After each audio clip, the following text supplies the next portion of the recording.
90-এ যেমন জেনারেল নুরুদ্দিন সাহেব স্বৈরশাসক এরশাদকে বলেছিল যে মিস্টার প্রেসিডেন্ট, আমরা জনগণের বুকের উপর পাড়া দিয়ে জনগণের উপরে গুলি চালিয়ে আমরা আপনাকে ক্ষমতা রাখতে পারবো না। এই সেনাপ্রধান ওয়াকারুজ্জামানও কিন্তু তার আত্মীয় হোক, তারপরেও কিন্তু শেখ হাসিনাকে পরিষ্কার তার আগের দিন আমরা যতদূর জানি 4 আগস্টই জানিয়ে দিয়েছিলেন আপনাকে ক্ষমতা ছাড়তে হবে। তো সেই সেনাপ্রধানকে নিয়ে নতুন করে বিতর্কিত করা কিংবা সেনাবাহিনীকে জনগণের মুখোমুখি দাঁড় করিয়ে দেওয়া বা সেনাবাহিনীর সাথে একটা কনফ্লিক্ট তৈরি করা, এটা উদ্দেশ্য প্রণোদিত এবং এর পেছনে অন্য কোনো দূরভিসন্ধি আছে কি না, এই স্ট্র্যাটেজিগুলো বা এই কথাগুলো যারা বলেছেন সেই বিষয়টা আমাদের পরিষ্কার হওয়া দরকার। বিশেষ করে আমাদের ছাত্রনেতা হাসনাত এবং সার্জিসের সাথে কি আলোচনা হয়েছিল, তারা কেন ওখানে গিয়েছিলেন, সেই বিষয়টা তাদের কাছ থেকে জানা দরকার। কারণ আপনারা দেখেছেন যে সবাই পরিচিত ছাত্রনেতাই হাসনাত সার্জিস এক একটা স্ট্যাটাস দিচ্ছে, আবার আরেকজন ছাত্রনেতা হান্নান মাসুদ সে বলছে আপনারা দুজনের একজন মিথ্যা কথা বলছেন। তাহলে হয়তো তাদের দুজনের একজন সেনাবাহিনীকে নিয়ে মিথ্যা কথা বলছে, নাহলে তারা যেটা বলছেন সেটা সত্য। তো এই ঘটনাটা আমি অনুরোধ করব, এই সময়ের এই ছাত্র নেতৃবৃন্দ তারা যেহেতু একটা দলও করেছেন, তারা তো রাজনীতি করবেন, জাতিকে নেতৃত্ব দিতে চান। উৎসবের খুশি হবে নগদে বেশি, কারণ ঘন্টায় ঘন্টায় আছে গিফট জেতার সুযোগ। কাজেই দায়িত্বশীল জায়গা থেকে এই নাগরিক পার্টি যেন এই ঘটনাটা তদন্ত করে এই ঘটনাটার প্রকৃত রহস্য যেন জাতির সামনে উন্মোচন করে, কারণ নাহলে এটি মারাত্মক ক্ষত তৈরি করবে। সামরিক বাহিনীর বিরুদ্ধে এই ধরনের একটা প্রোপাগান্ডা, এবং বিশেষ করে এই মুহূর্তে আপনারা জানেন যে পুলিশ ফাংশন করছে না। সামরিক বাহিনী না হলে এই গত 7 মাসে এই যে যতটুকু স্থিতিশীলতা আমরা দেখতে পাচ্ছি, এইটাও কিন্তু ডিফিকাল্ট হয়ে যেত। এখন আমরা দেখেছি যে রাজনৈতিক দলের নেতৃবৃন্দের আগেও সেনাপ্রধান কিন্তু একটা পরিষ্কার বক্তব্য দিয়েছিলেন যে 18 মাসের মধ্যে জাতীয় নির্বাচন হতে পারে।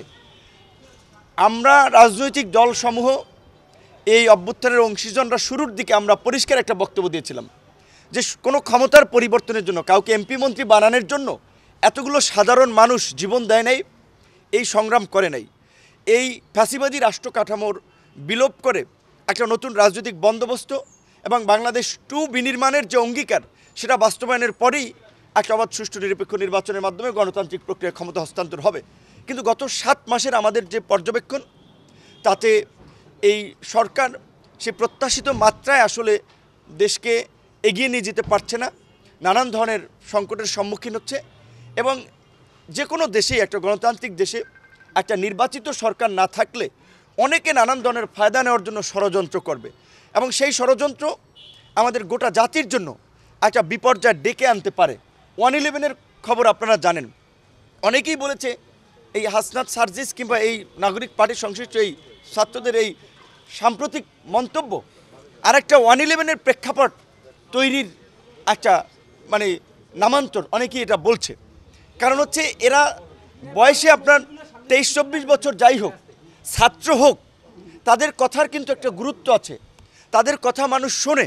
বিকজ এখন তারা ওই ফেসবুক, টুইটার, ইউটিউব, সোশ্যাল মিডিয়ার মতো ট্রেন্ডে আছে, ক্লিক করলেই তাদের নিউজ দেখা যায়, তাদের কথা মানুষ শোনে। তো যেখানে আমরা বলছি যে এখন এই মুহূর্তে আমাদের রাষ্ট্র সংস্কার এবং একটা অবাধ সুষ্ঠু নিরপেক্ষ নির্বাচন তথা বাংলাদেশকে এগিয়ে নেওয়ার জন্য আমাদের একটা জাতীয় ঐক্য এবং সংহতি প্রয়োজন, সেখানে আপনি যদি সেনাবাহিনীকে এক্সক্লুড করতে চান, অতি কথন কিছু বুদ্ধিজীবী, তথাকথিত বুদ্ধিজীবী, তাদেরও আমরা দেখতে পাচ্ছি, তারা কেউ কেউ বলছেন ছাত্র জনতা সৈনিকদের অভ্যুত্থান অফিসারদের ভূমিকা নেয়, অফিসারদেরকে এক্সক্লুড করতেছেন। 75-এ যেমনিভাবে আমরা দেখেছি সামরিক বাহিনীর মধ্যে একটা অস্থিরতা তৈরি করা, এখনও সামরিক বাহিনীকে টার্গেট করে একটা অঘটন ঘটানোটা পায়তারা চলছে। এই বিষয়ে দেশবাসী সহ রাজনৈতিক মহল সকলকে আমি সচেতন হওয়ার আহ্বান জানাবো, এবং মাননীয় প্রধান উপদেষ্টার প্রতি আমি আহ্বান জানাবো যে যদি সম্ভব হয় ঈদের আগেই আপনি এই চলমান পরিস্থিতিতে একটা জাতীয় সংলাপ ডাকেন। যেহেতু একেবারে ঈদ সন্নিকটে, ঈদের আগে সম্ভব না হলেও ঈদের পরে এই যে সাম্প্রতিক যে ধূম্রজাল সৃষ্টি হয়েছে, এইগুলো নিয়ে যদি একটু খোলামেলা আলাপ আলোচনা না হয়, এইখান থেকে কিন্তু অন্য ধরনের পরিস্থিতির উদ্ভব হতে পারে। 15ই আগস্ট ছুটি থাকবে কি থাকবে না সেটি নিয়ে রাজনৈতিক দলগুলোর সাথে একটা সংলাপ হয়েছিল, সব দলকে নিয়ে জাতীয় সংলাপ। আপনার এই রাষ্ট্রের আইন শৃঙ্খলা পরিস্থিতি এবং যখন হিন্দুদের পূজা এসেছিল, সেই সময় নির্বিঘ্নে যেন আমাদের এই হিন্দু ভাই বোনেরা যেন পূজা পার্বণ পালন করতে পারে, একটা জাতীয় সংলাপ হয়েছিল। ভারতের সংঘবদ্ধ অপপ্রচার এবং প্রোপাগান্ডা ধারাবাহিকভাবে যখন চলছিল সেটি নিয়ে একটি জাতীয় সংলাপ হয়েছিল।